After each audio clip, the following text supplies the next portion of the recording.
ನಮಸ್ಕಾರ. ಮುಖ್ಯಾಂಶಗಳು. ಹೊಸ ನಗರ ವನ ಯೋಜನೆಯಡಿ 200 ನಗರಗಳಲ್ಲಿ ಅರಣ್ಯಾಭಿವೃದ್ಧಿ ಗುರಿ. ದೇಶದಲ್ಲಿ 15,000 ಚದುರ ಕಿಲೋಮೀಟರ್ ಅರಣ್ಯ ಸಂಪತ್ತು ಹೆಚ್ಚಳ. ಪ್ರಕಾಶ್ ಜಾವಡೇಕರ್. ಪರಿಸರ ಸ್ನೇಹಿ ಕ್ರಮಗಳಿಂದ ರಾಜ್ಯದಲ್ಲಿ 1,000 ಚದುರ ಕಿಲೋಮೀಟರ್ ಅರಣ್ಯ ವ್ಯಾಪ್ತಿ ಹೆಚ್ಚಳ. ಮಾನವ ವನ್ಯಜೀವಿ ಸಂಘರ್ಷ ತಡೆಗೆ ಸರ್ಕಾರ ಬದ್ಧ. ಮುಖ್ಯಮಂತ್ರಿ ಬಿಎಸ್ ಯಡಿಯೂರಪ್ಪ. ಅಸ್ಸಾಂನಲ್ಲಿ ಉಗ್ರವಾದ ನಿರ್ಮೂಲನೆ, ಶಾಂತಿ ಸ್ಥಾಪನೆ ಮಾಡುವಲ್ಲಿ ಬಿಜೆಪಿ ಯಶಸ್ವಿ. ಗೋಲಾಘಾಟ್ ಚುನಾವಣಾ ಪ್ರಚಾರದಲ್ಲಿ ಪ್ರಧಾನಿ ನರೇಂದ್ರ ಮೋದಿ ಪ್ರತಿಪಾದನೆ. ಆರೋಗ್ಯ ಇಲಾಖೆಯಲ್ಲಿ ಗುತ್ತಿಗೆ ಆಧಾರದಲ್ಲಿ ನೇಮಕಗೊಂಡಿರುವ ವೈದ್ಯರು ಸಿಬ್ಬಂದಿ ಸೇವಾವಧಿ 6 ತಿಂಗಳು ವಿಸ್ತರಣೆ. Doctor K Sudhakar. ವಾರ್ತೆಗಳ ವಿವರ. ಕೇಂದ್ರ ಅರಣ್ಯ, ಪರಿಸರ ಹಾಗೂ ವಾರ್ತಾ ಮತ್ತು ಪ್ರಸಾರ ಸಚಿವ ಪ್ರಕಾಶ್ ಜಾವಡೇಕರ್ ಬೆಂಗಳೂರಿನ ಅರಮನೆ ಮೈದಾನದಲ್ಲಿಂದು ನಡೆದ ವಿಶ್ವ ಅರಣ್ಯ ದಿನ ಹಾಗೂ ರೈತರ ಸನ್ಮಾನ ಕಾರ್ಯಕ್ರಮಕ್ಕೆ ಚಾಲನೆ ನೀಡಿದರು. ಕಾರ್ಯಕ್ರಮದಲ್ಲಿ ಮುಖ್ಯಮಂತ್ರಿ ಬಿಎಸ್ ಯಡಿಯೂರಪ್ಪ, ಆರೋಗ್ಯ ಮತ್ತು ಕುಟುಂಬ ಕಲ್ಯಾಣ ಸಚಿವ ಡಾಕ್ಟರ್ ಕೆ ಸುಧಾಕರ್, ಈಶಾ ಫೌಂಡೇಶನ್ನ ಸದ್ಗುರು ಮತ್ತಿತರರು ಉಪಸ್ಥಿತರಿದ್ದರು.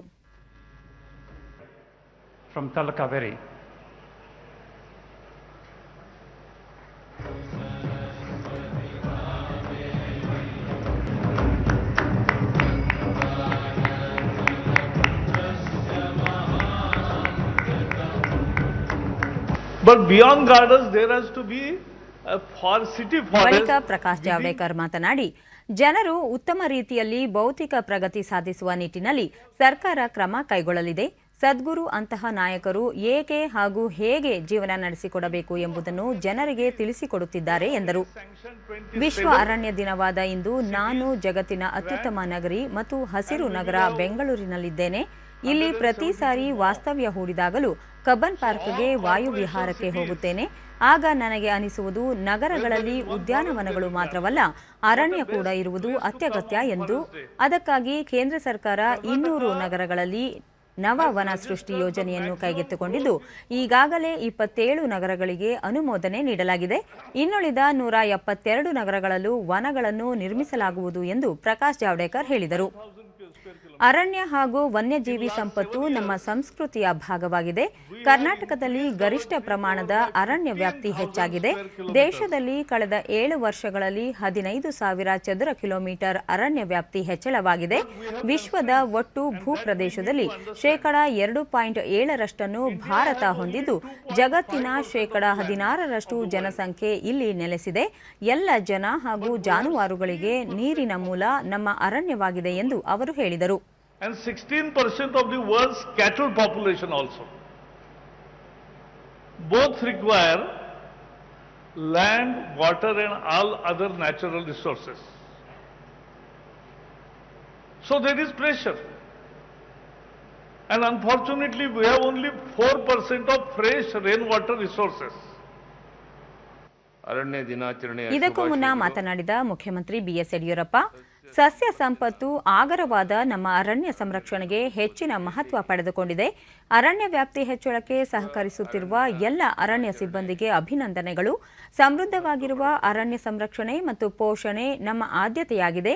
ನೈಸರ್ಗಿಕ ಸಂಪನ್ಮೂಲವನ್ನು ಜವಾಬ್ದಾರಿಯುತವಾಗಿ ಬಳಕೆ ಮಾಡುವುದಕ್ಕೆ ಹೆಚ್ಚಿನ ಒತ್ತು ನೀಡಲಾಗಿದ್ದು ಅದಕ್ಕಾಗಿ ಬಜೆಟ್ನಲ್ಲಿ ಅನುದಾನ ಮೀಸಲಿಡಲಾಗಿದೆ ಎಂದರು. ಮಾನವ ಮತ್ತು ವನ್ಯಜೀವಿ ಸಂಘರ್ಷ ತಡೆಗೆ ಹಲವು ಕ್ರಮಗಳನ್ನು ಕೈಗೊಳ್ಳಲಾಗಿದೆ. ನಗರಗಳಲ್ಲಿ ವೃಕ್ಷ ಸಂಪತ್ತು ವೃದ್ಧಿಗೆ ಒತ್ತು ನೀಡಲಾಗಿದೆ. ದೇಶದಲ್ಲಿ ಅರಣ್ಯ ಅಭಿವೃದ್ಧಿ ಹೆಚ್ಚಾಗುತ್ತಿರುವಂತೆ ಕರ್ನಾಟಕದಲ್ಲೂ ಸಹ 1,000 ಚದುರ ಕಿಲೋಮೀಟರ್ ಅರಣ್ಯ ಸಂಪತ್ತು ಹೆಚ್ಚಳವಾಗಿದೆ. ಅದನ್ನು ಇನ್ನಷ್ಟು ಹೆಚ್ಚಿಸಲು ಸರ್ಕಾರ ಬದ್ಧ ಎಂದು ಹೇಳಿದರು. ನೈಸರ್ಗಿಕ ಸಂಪನ್ಮೂಲಗಳ ಜವಾಬ್ದಾರಿಯುತ ಬಳಕೆಗೆ ನಮ್ಮ ಸರ್ಕಾರ ಒತ್ತು ನೀಡಲಿದ್ದು ಇದಕ್ಕಾಗಿ ಈ ಸಾಲಿನ ಆಯವ್ಯಯದಲ್ಲಿ ಹೆಚ್ಚಿನ ಅನುದಾನವನ್ನು ಸಹ ತೆಗೆದಿಟ್ಟಿದ್ದೇವೆ ಅನ್ನುವಂಥ ಮಾತನ್ನು ಈ ಸಂದರ್ಭದಲ್ಲಿ ನಾನು ಹೇಳಕ್ಕೆ ಇಚ್ಛೆಪಡ್ತೇನೆ. ಬಂಧುಗಳೇ, ಮಾನವ ವನ್ಯಜೀವಿ ಸಂಘರ್ಷವನ್ನು ನಿಯಂತ್ರಿಸಲು ವನ್ಯಜೀವಿಗಳ ಸುಗಮ ಮತ್ತು ಅಬಾಧಿತ ಚಲನವಲನಕ್ಕೆ 2 ಅರಣ್ಯ ಪ್ರದೇಶಗಳ ಮಧ್ಯದ ಕಾರಿಡಾರ್ ಪ್ರದೇಶವನ್ನು ಖರೀದಿಸಲು ಹೊಸ ನೀತಿಯನ್ನು ರೂಪಿಸಲಾಗಿದೆ. ರಾಜ್ಯದ ನಗರಗಳಲ್ಲಿ ವೃಕ್ಷ ಸಂಪತ್ತನ್ನು ಹೆಚ್ಚಿಸಿ ಉತ್ತಮ ಪರಿಸರವನ್ನು ಸೃಷ್ಟಿಸುವುದಕ್ಕೆ ಆಯ್ದ ಪ್ರದೇಶಗಳಲ್ಲಿ ಸಾರ್ವಜನಿಕರ ಸಹಭಾಗಿತ್ವದಲ್ಲಿ ಹಾಗೂ ಆರ್ಥಿಕ ಸಹಾಯದೊಂದಿಗೆ ಸ್ಮೃತಿ ವನಗಳ ನಿರ್ಮಾಣ ಮಾಡುವ ಉದ್ದೇಶ ಹೊಂದಿದ್ದೇವೆ. ದೇಶದಲ್ಲೇ ಮೊದಲ ಬಾರಿಗೆ ರಾಜ್ಯದ ಅರಣ್ಯಗಳ ವಿಧ ಮತ್ತು ಸಾಂದ್ರತೆಗಳನ್ನು 50 ಸೆಂಟಿಮೀಟರ್ ಸ್ಯಾಟಲೈಟ್ ರೆಸಲ್ಯೂಷನ್ ಒಳಗೊಂಡ ನಕ್ಷೆಯನ್ನು ತಯಾರಿಸಲಾಗಿದ್ದು, ಈ ವಿವರಗಳು ಅರಣ್ಯಗಳ ವೈಜ್ಞಾನಿಕ ನಿರ್ವಹಣೆಯಲ್ಲಿ ಸಹಕಾರಿಯಾಗಲಿದೆ. ರಾಜ್ಯದಲ್ಲಿ ಹಸಿರು ಉಳಿಸಿ ಅರಣ್ಯ ಸಂಪತ್ತು ಹೆಚ್ಚಿಸಲು ಕಾರಣವಾಗಿರುವ ಅರಣ್ಯ ಪಾಲಕರು, ವಿವಿಧ ಸಮುದಾಯದವರು ಮತ್ತು ರೈತರನ್ನು ನಾನು ಈ ಸಂದರ್ಭದಲ್ಲಿ ಅಭಿನಂದಿಸ ಬಯಸುತ್ತೇನೆ. ಬಳಿಕ ಸಚಿವ ಸುಧಾಕರ್, ಇಡೀ ಜಗತ್ತಿನಲ್ಲಿ ಪ್ರಕೃತಿ ಉಳಿಸುವಂತಹ ಇಂತಹ ಆಂದೋಲನ ಹಿಂದೆಂದೂ ನಡೆದಿಲ್ಲ. ಇಶಾ ಫೌಂಡೇಶನ್ ಸಹಯೋಗದಲ್ಲಿ ರಾಜ್ಯ ಸರ್ಕಾರ 1,000 ಚದರ ಕಿಲೋಮೀಟರ್ ವ್ಯಾಪ್ತಿಯಲ್ಲಿ ಅರಣ್ಯವನ್ನು ಬೆಳೆಸಿದೆ. ದೇಶದಲ್ಲಿ ಒಟ್ಟು 5,000 ಚದರ ಕಿಲೋಮೀಟರ್ ಅರಣ್ಯ ಪ್ರದೇಶ ವಿಸ್ತರಣೆಯಾಗಿದ್ದು, ಅದರಲ್ಲಿ ಶೇಕಡ 20ರಷ್ಟು ಕರ್ನಾಟಕ ರಾಜ್ಯದಲ್ಲಿ ಆಗಿದೆ ಎಂದು ಹೇಳಿದರು. ಕಾವೇರಿ ನದಿ ಕರ್ನಾಟಕ ಮಾತ್ರವಲ್ಲ, ದಕ್ಷಿಣದ 3 ರಾಜ್ಯಗಳ 8 ಕೋಟಿಗೂ ಅಧಿಕ ಜನರ ಜೀವನಾಡಿಯಾಗಿದೆ. ಕಾವೇರಿ ನದಿಯನ್ನು ಉಳಿಸುವುದು ನಮ್ಮೆಲ್ಲರ ಆದ್ಯ ಕರ್ತವ್ಯವಾಗಿದೆ. ಮಾನವ ಮತ್ತು ಅರಣ್ಯ ನಡುವೆ ಅವಿನಾಭಾವ ಸಂಬಂಧವಿದೆ. ಮಾನವರ ಉಳಿವಿಗೆ ಅರಣ್ಯ, ಜಲ ಹಾಗೂ ವನ್ಯಜೀವಿ ಸಂಪತ್ತನ್ನು ಸಂರಕ್ಷಿಸಲು ನಾವು ಹೆಚ್ಚಿನ ಆದ್ಯತೆ ನೀಡಬೇಕಾಗಿದೆ ಎಂದರು. ಅದರಲ್ಲಿ ಸುಮಾರು 20%ಗೂ ಹೆಚ್ಚು ಕರ್ನಾಟಕ ರಾಜ್ಯ ಸರ್ಕಾರ ಮಾಡಿದೆ ಅನ್ನೋದು ಕೂಡ ವಿಶೇಷವಾಗಿ ನಿಮ್ಮ ಜೊತೆ ಹಂಚಿಕೊಳ್ಳಲಿಕ್ಕೆ ಬಯಸ್ತೇನೆ. ಇವತ್ತು ನಮಗೆಲ್ಲ ಕೂಡ ಗೊತ್ತಿದೆ, ಕಾವೇರಿ ಈ ಭಾಗದ ಜೀವನದಿ. ತಲಕಾವೇರಿಯಲ್ಲಿ ಹುಟ್ಟಿದ್ರು ಕೂಡ 3 ರಾಜ್ಯಗಳ ಜನರಿಗೆ ಇವತ್ತು ಜೀವನದಿಯಾಗಿದೆ. ಸುಮಾರು 8 ಕೋಟಿ ಜನರಿಗೂ ಹೆಚ್ಚು ಈಕೆ ಇವತ್ತು ಹರಿತಾ ಇದ್ದಾಳೆ, ಇವತ್ತು ಅವರಿಗೆ ಬದುಕಾಗಿದೆ. ಹಾಗಾಗಿ ಇವತ್ತು ಈ ಕಾವೇರಿಯನ್ನ ಉಳಿಸುವಂಥದ್ದು, ಸಂರಕ್ಷಣೆ ಮಾಡುವಂಥದ್ದು ನಮ್ಮೆಲ್ಲರ ಆದ್ಯ ಕರ್ತವ್ಯ ಅಂತ ತಿಳ್ಕೊಂಡು ಇವತ್ತು ಇಶಾ ಫೌಂಡೇಶನ್ನ ಸಂಸ್ಥಾಪಕರು, ಮಾರ್ಗದರ್ಶಿಗಳು ಶ್ರೀ ಸದ್ಗುರುರವರು ಇವತ್ತು ಈ ಆಂದೋಲನಕ್ಕೆ ಇವತ್ತು ಕರೆಯನ್ನು ಕೊಟ್ಟಿರೋದು ಮಾತ್ರ ಅಲ್ಲ, ಈ ಭಾಗದಲ್ಲಿ ಸುಮಾರು 178 ತಾಲೂಕುಗಳು ಬರ್ತವೆ. ಈ ಎಲ್ಲ ತಾಲೂಕುಗಳಲ್ಲಿ ಕೂಡ ಈಗಾಗಲೇ 1 ಕೋಟಿಗೂ ಹೆಚ್ಚು. ಇದೇ ವೇಳೆ ವೇದಿಕೆಯಲ್ಲಿ ಪ್ರಗತಿಪರ ರೈತರನ್ನು ಸನ್ಮಾನಿಸಲಾಯಿತು.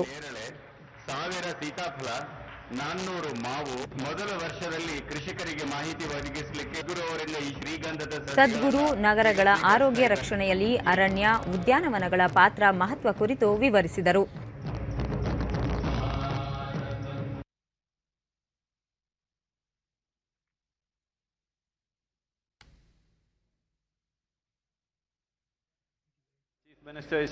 ಇದೀಗ ಕಾರ್ಯಕ್ರಮದ ನೇರ ಪ್ರಸಾರ. It is very important that they are participating in this, and policies have changed. There was a time, if you grow a tree in your own land and for your own use, if you cut it, you will go to prison, or at least you get arrested. But today, the policy relaxation has happened. Online markets have been set up ಇದೀಗ that you can Sadhguru register ಅವರಿಂದ your tree ಭಾಷಣ. and sell your tree online. There is a whole lot of activists who are, what to say, they have no activity in their life. That is the important thing. They are only activists. They are always protesting Sadhguru about... ನಗರಗಳ ಆರೋಗ್ಯ ರಕ್ಷಣೆಯಲ್ಲಿ ಅರಣ್ಯ, ಉದ್ಯಾನವನಗಳ ಪಾತ್ರ ಮಹತ್ವ ಕುರಿತು ವಿವರಿಸಿದರು. A farmer who plants a tree in his land, he has every right to cut the tree. First and foremost thing is, this word, this terminology, there is something called as forest produce must go. In this country, for the level of pressure we have on the forest with our population, the forest produce must be out of our vocabulary. Whatever we need, we must grow on our own lands. Farmers should grow on our lands. If you want timber, you must grow it. If you want forest produce, you must grow it. If you want honey, you must make it happen in your lands. It is possible to do this because 84% of land is under farm, and above all, nearly 60% of the population is involved, engaged in this activity. Definitely it's possible to do. So this step of tree-based agriculture, or what is being referred to as agroforestry right now, must become a full-scale agricultural process. It should I'm not against the forest department, they have done such a fantastic job, I congratulate them for the success of Kaveri calling. Their cooperation and their enthusiasm beyond their call of duty has been a significant aspect in making this a successful process. ಪ್ರಧಾನಮಂತ್ರಿ ನರೇಂದ್ರ ಮೋದಿ ಅವರು ಇಂದು ಅಸ್ಸಾಂನ ಬೋಲಾಘಾಟ್ನಲ್ಲಿ ಚುನಾವಣಾ rally ಉದ್ದೇಶಿಸಿ ಮಾತನಾಡಿದರು. BJP ನೇತೃತ್ವದ NDA ಅಸ್ಸಾಂನಲ್ಲಿ ಪರಿವರ್ತನೆಯನ್ನು ತಂದಿದೆ. ಎನ್ಡಿಎದ ಡಬಲ್ ಇಂಜಿನ್ ಸರ್ಕಾರ ಶೌಚಾಲಯ, ಎಲ್ಪಿಜಿ, ಉಚಿತ ಪಡಿತರ, ವಿದ್ಯುತ್ನಂತಹ ಅನೇಕ ಸೌಲಭ್ಯವನ್ನು ಒದಗಿಸಿದೆ. ಇದೀಗ ಪ್ರತಿ ಮನೆಗೂ ಕುಡಿಯುವ ನೀರು ಪೂರೈಕೆಗೆ ವ್ಯವಸ್ಥೆ ಮಾಡುತ್ತಿದ್ದೇವೆ ಎಂದರು. ಕೊರೋನಾ ಲಾಕ್ಡೌನ್ ಅವಧಿಯಲ್ಲಿ ಅಡುಗೆ ಅನಿಲವನ್ನು ಉಚಿತವಾಗಿ ನೀಡಿದ್ದೇವೆ. ಅಸ್ಸಾಂನಲ್ಲಿ ಲೂಟಿಯಿಂದ ಹೇಗೆ ಮುಕ್ತಿ ಮಾಡುತ್ತಾರೆ ಎಂದು ಕಾಂಗ್ರೆಸ್ನವರು ಪ್ರಶ್ನಿಸಿದ್ದರು. ಇದರಿಂದ ಮುಕ್ತಿ ಮಾಡಿ ತೋರಿಸಿದ್ದೇವೆ. ದಶಕಗಳಿಂದ ಅಶಾಂತಿ ಮೂಡಿದೆ, ಅದನ್ನು ಹೇಗೆ ಪರಿಹರಿಸಲು ಸಾಧ್ಯ ಎಂದು ಕಾಂಗ್ರೆಸ್ ಪ್ರಶ್ನೆ ಮಾಡಿತ್ತು. ಉಗ್ರವಾದವನ್ನು ನಿರ್ಮೂಲನೆ ಮಾಡಿ ಶಾಂತಿ ನೆಲೆಸುವುದಷ್ಟೇ ಅಲ್ಲ, ಸ್ಥಿರತೆಯನ್ನು ತಂದಿದ್ದೇವೆ ಎಂದು ಹೇಳಿದರು. ನಮ್ಮ ಸರ್ಕಾರ ಜಾನುವಾರುಗಳ ಸುರಕ್ಷತೆ ಮತ್ತು ಜನಸಾಮಾನ್ಯರ ರಕ್ಷಣೆಗೆ ಬದ್ಧತೆಯನ್ನು ತೋರಿದೆ. ಕಾಜಿರಂಗ ಸೇರಿದಂತೆ ಅಭಯಾರಣ್ಯಗಳನ್ನು ರಕ್ಷಿಸುವ ಮತ್ತು ಅಭಿವೃದ್ಧಿಪಡಿಸುವ ಕೆಲಸ ಮಾಡಿದ್ದೇವೆ. ಪ್ರವಾಸೋದ್ಯಮವನ್ನು ಅಭಿವೃದ್ಧಿ ಮಾಡಿದ್ದೇವೆ.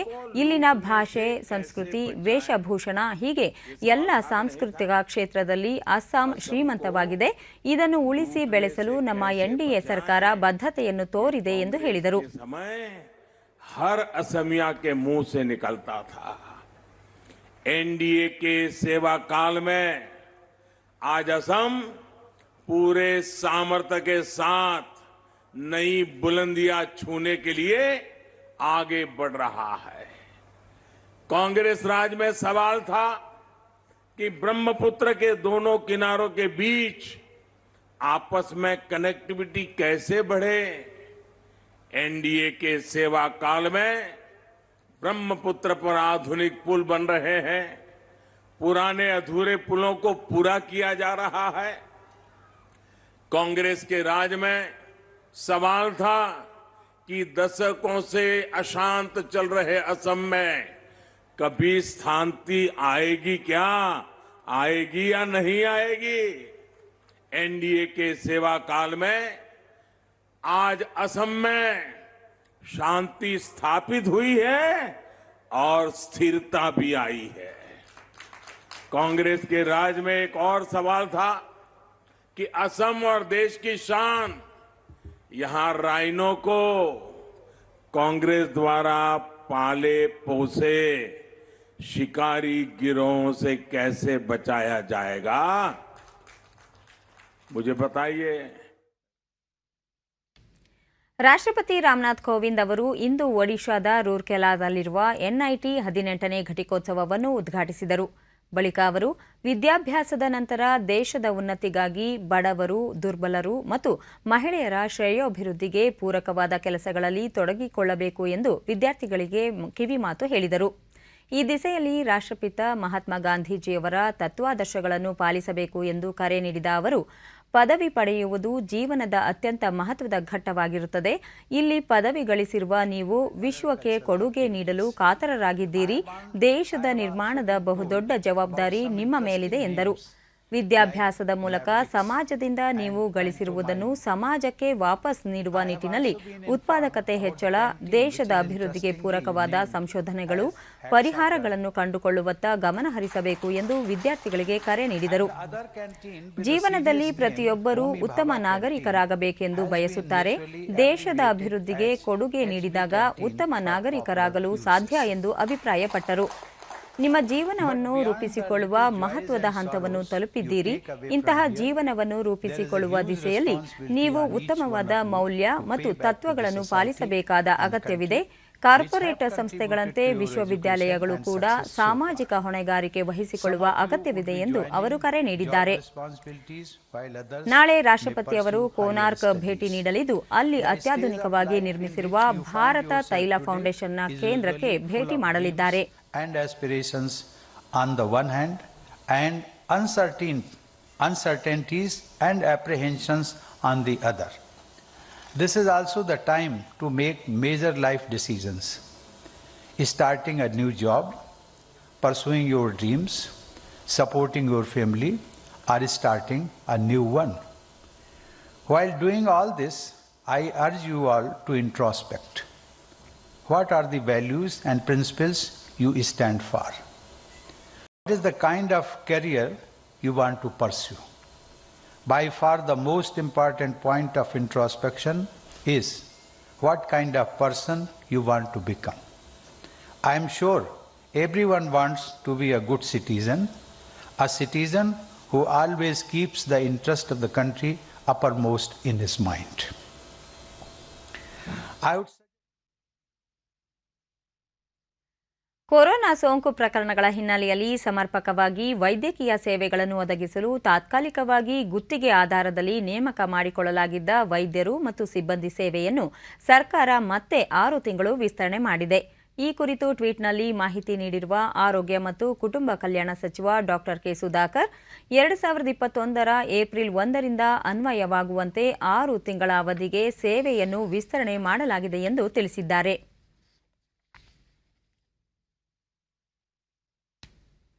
ಪ್ರಸಕ್ತ ಸಾಲಿನ ಬಜೆಟ್ನಲ್ಲಿ ಮಹಿಳೆಯರ ಸಬಲೀಕರಣಕ್ಕೆ ವಿಶೇಷ ಆದ್ಯತೆ ನೀಡಿ ಹೆಚ್ಚಿನ ಅನುದಾನವನ್ನು ನಿಗದಿಪಡಿಸಲಾಗಿದೆ ಎಂದು ಮುಖ್ಯಮಂತ್ರಿ ಬಿಎಸ್ ಯಡಿಯೂರಪ್ಪ ಮಸ್ಕಿಯಲ್ಲಿ ನಿನ್ನೆ ತಿಳಿಸಿದ್ದಾರೆ.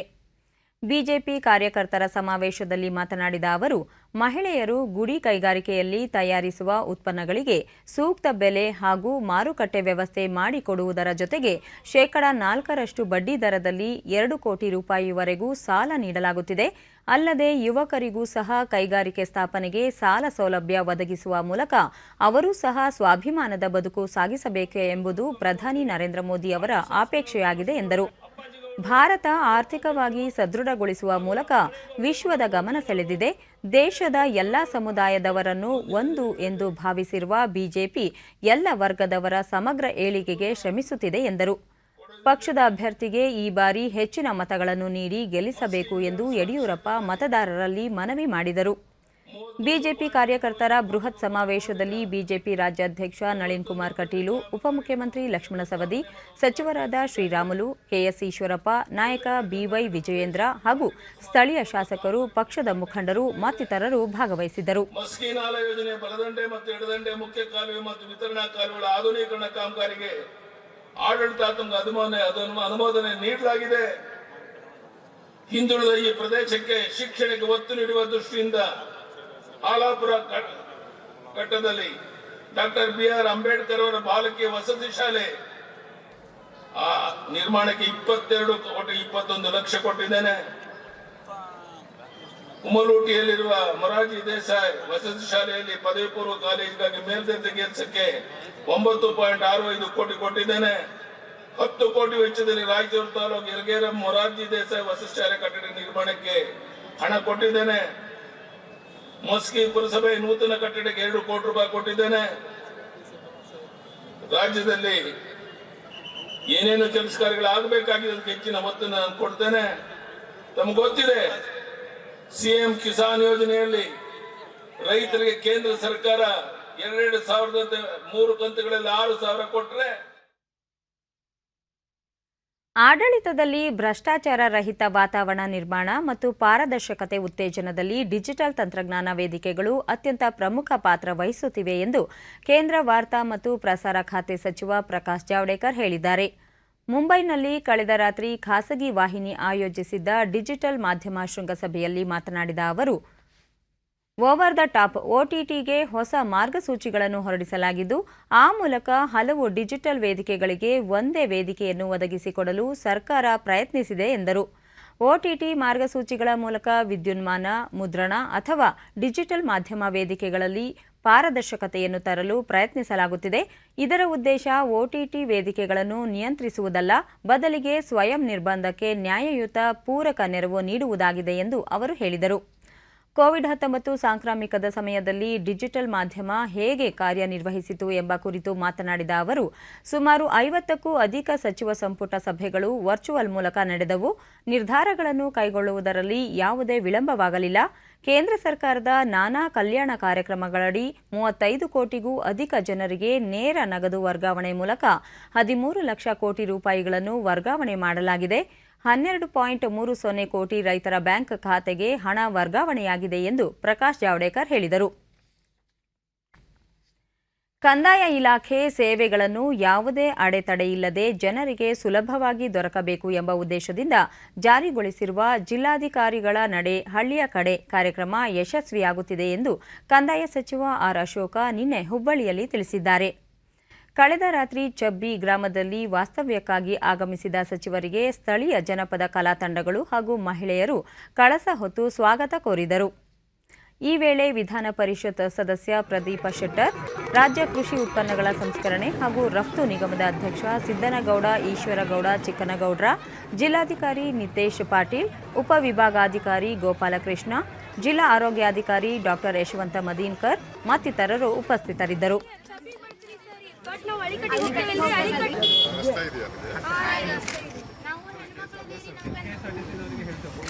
ಇದೇ ವೇಳೆ ಶಾಲೆ ವಿದ್ಯಾರ್ಥಿನಿಯರ ಸಮಸ್ಯೆ ಆಲಿಸಿದ ಸಚಿವರು ಗ್ರಾಮದಲ್ಲಿ ಪ್ರೌಢಶಾಲೆ ಆರಂಭಿಸಲು ಹಾಗೂ ವಿದ್ಯಾರ್ಥಿ ನಿಲಯ ಸ್ಥಾಪನೆಗೂ ಕ್ರಮ ಕೈಗೊಳ್ಳಲಾಗುವುದು, ಜೊತೆಗೆ ಹೆಚ್ಚುವರಿ ಬಸ್ ಸಂಚಾರಕ್ಕೂ ಕ್ರಮ ಕೈಗೊಳ್ಳುವುದಾಗಿ ಭರವಸೆ ನೀಡಿದರು.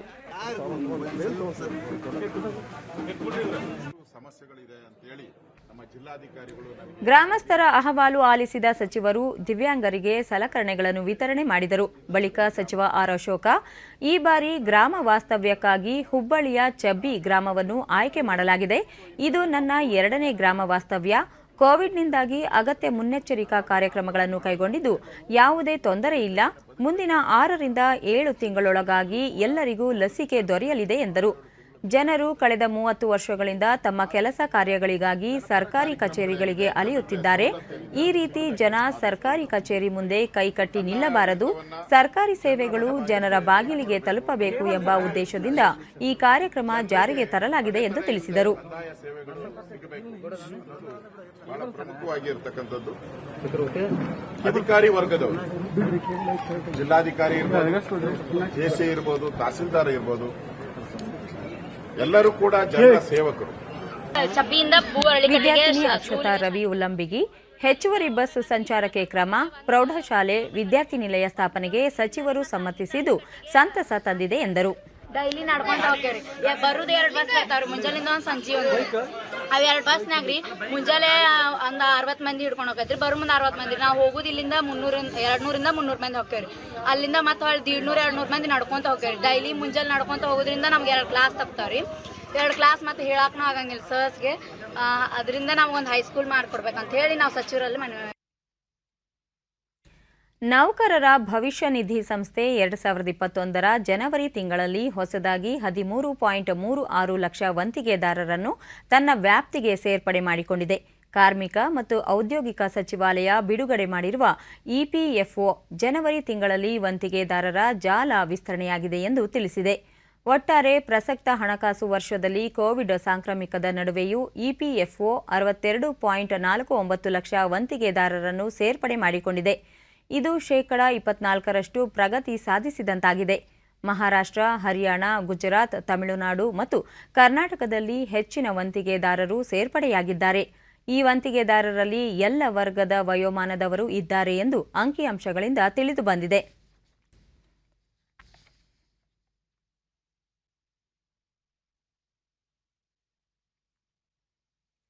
ರಾಷ್ಟ್ರೀಯ ಔಷಧಗಳ ಬೆಲೆ ನಿಯಂತ್ರಣ ಪ್ರಾಧಿಕಾರ ಎನ್ಪಿಪಿಎ 80ಕ್ಕೂ ಅಧಿಕ ಔಷಧಗಳನ್ನು ಬೆಲೆ ನಿಯಂತ್ರಣ ವ್ಯಾಪ್ತಿಗೆ ತಂದಿದೆ. ಮಧುಮೇಹ ನಿಯಂತ್ರಣ ಔಷಧಿಗಳು ಸೇರಿದಂತೆ 80 ಬಗೆಯ ಔಷಧಿಗಳ ಬೆಲೆಯನ್ನು ನಿಗದಿಪಡಿಸಲಾಗಿದೆ. ಇನ್ಸುಲಿನ್ ಸೇರಿದಂತೆ ಹಲವು ಔಷಧಿಗಳ ಬೆಲೆಯನ್ನು ಈ ತಿಂಗಳ 17ರಿಂದ ಅನ್ವಯವಾಗುವಂತೆ ಪರಿಷ್ಕರಿಸಲಾಗಿದೆ. ಇದರಿಂದಾಗಿ ಸಾರ್ವಜನಿಕರಿಗೆ ಕೈಗೆಟುಕುವ ದರದಲ್ಲಿ ಔಷಧಗಳು ಲಭ್ಯವಾಗಲಿದೆ.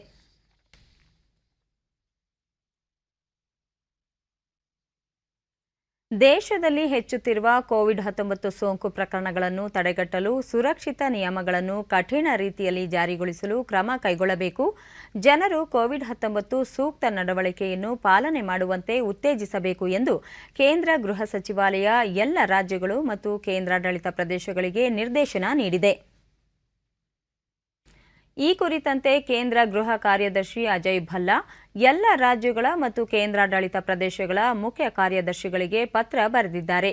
ಮಾರ್ಗಸೂಚಿಯಂತೆ ಸೋಂಕು ಪತ್ತೆ, ನಿಗಾ, ನಿರ್ಬಂಧಿತ ವಲಯ ಮತ್ತು ಎಲ್ಲ ಅಗತ್ಯ ಮುನ್ನೆಚ್ಚರಿಕೆ ಕ್ರಮಗಳ ಪಾಲನೆಗೆ ಆದ್ಯತೆ ನೀಡುವಂತೆ ಸೂಚಿಸಿದ್ದಾರೆ. ಅಲ್ಲದೆ ಮುಖಗವಸು ಧರಿಸುವುದು, ಕೈ ಶುಚಿತ್ವ ಮತ್ತು ವ್ಯಕ್ತಿಗತ ಅಂತರವನ್ನು ಕಾಯ್ದುಕೊಳ್ಳಲು ಕ್ರಮ ಕೈಗೊಳ್ಳುವಂತೆ ಕೇಂದ್ರ ಸೂಚಿಸಿದೆ. ಅಲ್ಲದೆ ಕೋವಿಡ್-19 ಸೂಕ್ತ ನಡವಳಿಕೆ ಬಗ್ಗೆ ಜನರಲ್ಲಿ ಜಾಗೃತಿ ಮೂಡಿಸಬೇಕು ಎಂದು ಸಹ ರಾಜ್ಯಗಳಿಗೆ ನಿರ್ದೇಶಿಸಲಾಗಿದೆ. ದೇಶದಲ್ಲಿ ಕಳೆದ 24 ಗಂಟೆಗಳಲ್ಲಿ 43,846 ಹೊಸ ಕೋವಿಡ್-19 ಪ್ರಕರಣಗಳು ಬೆಳಕಿಗೆ ಬಂದಿವೆ. ಇದರೊಂದಿಗೆ ದೇಶದಲ್ಲಿ ಒಟ್ಟು ಸೋಂಕಿತರ ಸಂಖ್ಯೆ 1,15,99,130ಕ್ಕೆ ಏರಿಕೆಯಾಗಿದೆ ಎಂದು ಕೇಂದ್ರ ಆರೋಗ್ಯ ಸಚಿವಾಲಯ ತಿಳಿಸಿದೆ. ಇದುವರೆಗೆ 1,11,30,288 ಮಂದಿ ಗುಣಮುಖರಾಗುವುದರೊಂದಿಗೆ ಚೇತರಿಕೆ ಪ್ರಮಾಣ ಶೇಕಡಾ 96.96ಕ್ಕೆ ಏರಿಕೆಯಾಗಿದೆ. ಒಟ್ಟು 3,09,087 ಸಕ್ರಿಯ ಪ್ರಕರಣಗಳಿದ್ದು ಶೇಕಡಾ 2.66ರಷ್ಟಿದೆ. ಇದುವರೆಗೆ 1,59,755 ಮಂದಿ ಮೃತಪಟ್ಟಿದ್ದು ಈ ಪ್ರಮಾಣ ಶೇಕಡಾ 1.38ರಷ್ಟಿದೆ. ಭಾರತದಲ್ಲಿ ನಡೆಯುತ್ತಿರುವ ವಿಶ್ವದ ಅತಿದೊಡ್ಡ ಕೋವಿಡ್-19 ಲಸಿಕಾ ಅಭಿಯಾನದಲ್ಲಿ ಇದುವರೆಗೆ ಸುಮಾರು 4.5 ಕೋಟಿ ಜನರಿಗೆ ಲಸಿಕೆ ನೀಡುವ ಮೂಲಕ ಕೋವಿಡ್ ವಿರುದ್ಧದ ಹೋರಾಟದಲ್ಲಿ ಮಹತ್ವದ ಮೈಲಿಗಲ್ಲು ಸಾಧಿಸಲಾಗಿದೆ. ನಿನ್ನೆ ಸಂಜೆ 7 ಗಂಟೆವರೆಗೆ ದೇಶದಲ್ಲಿ ಒಟ್ಟು 4,46,03,841 ಮಂದಿಗೆ ಲಸಿಕೆ ನೀಡಲಾಗಿದೆ. ವಿಶ್ವದ ಇತರೆ ದೇಶಗಳಿಗೆ ಹೋಲಿಸಿದರೆ ಅತಿ ಹೆಚ್ಚಿನ ಲಸಿಕೆ ನೀಡಿರುವ ಸಾಧನೆ ಭಾರತದ್ದಾಗಿದೆ. ವಿದ್ಯಾರ್ಥಿಗಳ ಕೌಶಲ್ಯ ಹೆಚ್ಚಿಸಿ ಸ್ವಯಂ ಉದ್ಯೋಗ ಕಲ್ಪಿಸುವ ಉದ್ದೇಶದಿಂದ ಬೆಂಗಳೂರಿನ ಮಲ್ಲೇಶ್ವರ ಪ್ರಥಮ ದರ್ಜೆ ಕಾಲೇಜು ಆವರಣದ ಸರ್ಕಾರಿ ಪ್ರೌಢಶಾಲೆಯಲ್ಲಿ ಅಟಲ್ ಚಿಂತನ ಪ್ರಯೋಗಾಲಯವನ್ನು ಆರಂಭಿಸಲಾಗಿದೆ. ಕಳೆದ ವಾರ ಈ ಪ್ರಯೋಗಾಲಯವನ್ನು ಉಪಮುಖ್ಯಮಂತ್ರಿ ಡಾ ಸಿಎನ್ ಅಶ್ವತ್ಥನಾರಾಯಣ ಉದ್ಘಾಟಿಸಿದ್ದರು. ಇಲ್ಲಿ ಹಲವು ಮಂದಿ ವಿವಿಧ ಕ್ಷೇತ್ರಗಳ ಆಸಕ್ತ ವಿದ್ಯಾರ್ಥಿಗಳು ತರಬೇತಿ ಪಡೆಯುತ್ತಿದ್ದು ಉತ್ತಮ ಭವಿಷ್ಯ ರೂಪಿಸಿಕೊಳ್ಳುವತ್ತ ಮುಖ ಮಾಡಿದ್ದಾರೆ. ಸೃಜನಶೀಲತೆ ಮತ್ತು ಮುಕ್ತ ಕಲ್ಪನೆಯೊಂದಿಗೆ 3D ವಿನ್ಯಾಸಗಳನ್ನು ರಚಿಸಲು ಪ್ರಯೋಗಾಲಯ ವಿದ್ಯಾರ್ಥಿಗಳಿಗೆ ಉತ್ತಮ ವೇದಿಕೆಯಾಗಿದೆ.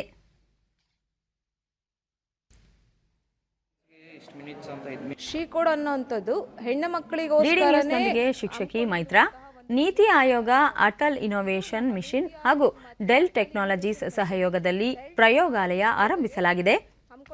ಹೆಣ್ಣು ಮಕ್ಕಳು ಉದ್ಯಮಶೀಲತೆ ಬೆಳೆಸಿಕೊಳ್ಳಲು ಇದೊಂದು ಉತ್ತಮ ವೇದಿಕೆಯಾಗಿದೆ. ಭಾರತೀಯ ವಿಜ್ಞಾನ ಸಂಸ್ಥೆಯ ತಜ್ಞರು ವಿದ್ಯಾರ್ಥಿಗಳೊಂದಿಗೆ ಸಂವಾದ ನಡೆಸುವ ಮೂಲಕ ಅವರ ಹೊಸ ಆಲೋಚನೆಗಳು ಸರ್ಕಾರಕ್ಕೆ ಪೂರಕ ನೆರವು ನೀಡಲಿದ್ದಾರೆ ಎಂದರು. ಅಂದರೆ ಕನ್ನಡದಲ್ಲಿ ವೈಮಾಂತರಿಕ ಸಮೀಕ್ಷೆ ಮತ್ತು electronics, mechanical designing, design thinking, 3D printing, ಹಲವಾರು ಆಯಾಮಗಳಲ್ಲಿ ಮಕ್ಕಳನ್ನ ಪಾಲಿಷ್ ಮಾಡ್ತಿದ್ದೀವಿ.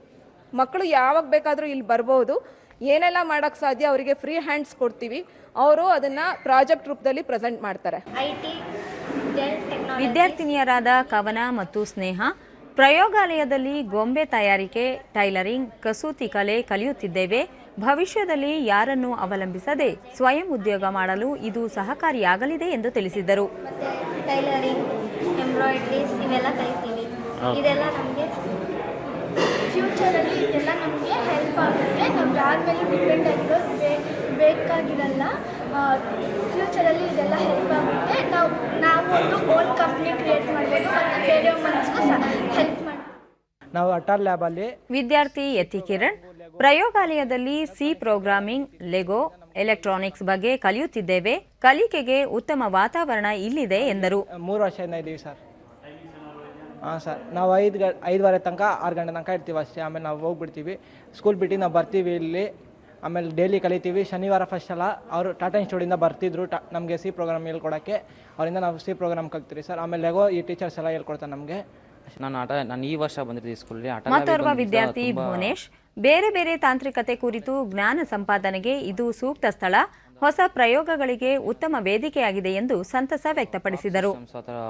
ವರ್ಕ್ ಮಾಡ್ತೀವಿ, ಹೊಸ ಥಿಂಕಿಂಗ್ ಇದೆ, ನನಗೆ ಅದಕ್ಕೆ ಸ್ವಲ್ಪ ಇಷ್ಟ.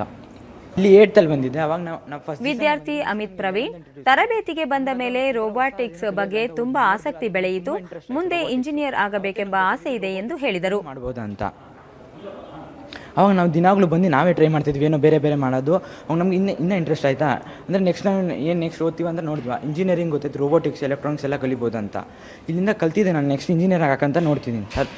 FLL ಅಂತ ಫಸ್ಟ್ ಲೆಗೋಲಿ ವಿದ್ಯಾರ್ಥಿ ಜಗನ್ನಾಥ್ ಕ್ರಿಯಾಶೀಲತೆಗೆ ಇದು ಸೂಕ್ತ ವೇದಿಕೆಯಾಗಿದ್ದು ರಾಷ್ಟ್ರ ಮಟ್ಟದ ಸ್ಪರ್ಧೆಗಳಲ್ಲಿ ಭಾಗವಹಿಸಿ ಬಹುಮಾನವನ್ನು ಗೆದ್ದಿರುವುದಾಗಿ ತಿಳಿಸಿದರು. ಮಾಡಿ ನಾವು ನ್ಯಾಷನಲ್ ಗಂಟ ಹೋಗಿ ಅಲ್ಲಿ ಪರ್ಫಾರ್ಮೆನ್ಸ್ ಮಾಡಿ ಅದರಿಂದ ನನಗೆ ಇಲ್ಲಿ ಬರೋದಕ್ಕೆ ಮತ್ತು ಇಲ್ಲಿ ಏನಾದರೂ ಕಲಿಯೋದಕ್ಕೆ ಮತ್ತು ಏನಾದರೂ ಮಾಡೋದಕ್ಕೆ ಇಷ್ಟ ಆಯಿತು.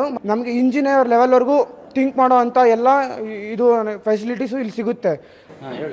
ಇದೇ ವೇಳೆ ವಿದ್ಯಾರ್ಥಿಗಳು ತಾವೇ ತಯಾರಿಸಿದ ಹೊಸ ಉತ್ಪನ್ನಗಳ ಪ್ರಾತ್ಯಕ್ಷಿಕೆ ಪ್ರದರ್ಶಿಸಿದರು. 10 ಗಂಟೆ 12 ಗಂಟೆ ಆದಮೇಲೆ ಏನಾಗುತ್ತೆ, ಲೈಟ್ಸ್ ಆನ್ ಆಗಿ ಇನ್ನೊಂದು ಇದಿರುತ್ತೆ, ಅದು ಅದ್ರ ಬಂದಾಗ ಪಾಸ್ ಆದಾಗ ಹಿಂದೆ ಇರೋ ಲೈಟ್ಸ್ ಎಲ್ಲ ಆಫ್ ಆಗಿಬಿಡುತ್ತೆ. ಆವಾಗ ಕೊನೆಯಲ್ಲಿ ಮತ್ತೊಮ್ಮೆ ಮುಖ್ಯಾಂಶಗಳು. ಹೊಸ ನಗರ ವನ ಯೋಜನೆಯಡಿ 200 ನಗರಗಳಲ್ಲಿ ಅರಣ್ಯಾಭಿವೃದ್ಧಿ ಗುರಿ. ದೇಶದಲ್ಲಿ 15,000 ಚದರ ಕಿಲೋಮೀಟರ್ ಅರಣ್ಯ ಸಂಪತ್ತು ಹೆಚ್ಚಳ. ಪ್ರಕಾಶ್ ಜಾವಡೇಕರ್.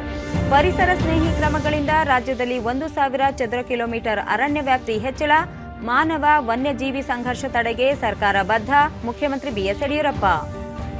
ಅಸ್ಸಾಂನಲ್ಲಿ ಉಗ್ರವಾದ ನಿರ್ಮೂಲನೆ, ಶಾಂತಿ ಸ್ಥಾಪನೆ ಮಾಡುವಲ್ಲಿ ಬಿಜೆಪಿ ಯಶಸ್ವಿ. ಬೋಲಾಘಾಟ್ ಚುನಾವಣಾ ಪ್ರಚಾರದಲ್ಲಿ ಪ್ರಧಾನಿ ನರೇಂದ್ರ ಮೋದಿ ಪ್ರತಿಪಾದನೆ. ಆರೋಗ್ಯ ಇಲಾಖೆಯಲ್ಲಿ ಗುತ್ತಿಗೆ ಆಧಾರದಲ್ಲಿ ನೇಮಕಗೊಂಡಿರುವ ವೈದ್ಯರು ಸಿಬ್ಬಂದಿ ಸೇವಾವಧಿ 6 ತಿಂಗಳು ವಿಸ್ತರಣೆ. Doctor K Sudhakar. ನಮ್ಮ ವಾರ್ತಾ ಪ್ರಸಾರವನ್ನು ನೀವು ಡಿಡಿ ಚಂದನ ನ್ಯೂಸ್ ಯೂಟ್ಯೂಬ್ ಚಾನೆಲ್ನಲ್ಲೂ ವೀಕ್ಷಿಸಬಹುದು. ನಮ್ಮ ಮುಂದಿನ ವಾರ್ತಾ ಪ್ರಸಾರ ಸಂಜೆ 4:30ಕ್ಕೆ. ನಮಸ್ಕಾರ.